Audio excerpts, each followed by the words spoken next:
У нас есть еще небольшой подарок. Мы недавно вернулись из Абхазии. Это очень странный подарок, но не удивляйтесь, пожалуйста. Мы будем дарить вам деньги, но это не взятка. Это не обычные деньги, они из Абхазии. Расскажи. Эмир, мы только что были в Абхазии, проводили такой же фестиваль. Да-да. Архидок, время наших героев. И наши друзья из Абхазии, из Национального банка Абхазии передают вам привет. И всем участникам фестиваля поздравляют вас с днем рождения. Вот такая памятная банкнота Давай. Надо открыть. первого президента Абхазии. Арцик, Владислав Арцик, да.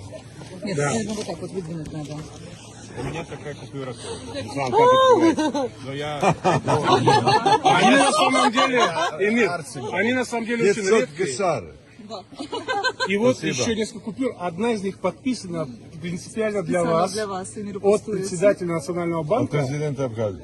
Нет, от председателя Национального банка. Национального банка. Беслана Барателя. У И него он сколько денег? у него ровно столько денег, Сколько мы ему даем? как я понял, у него ровно столько денег, что они готовы вас принять в Абхазии и пишут, приезжайте в гости поскорее.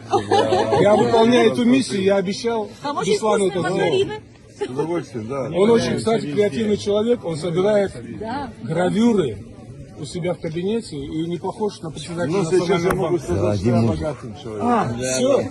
Вы изначально богатый человек.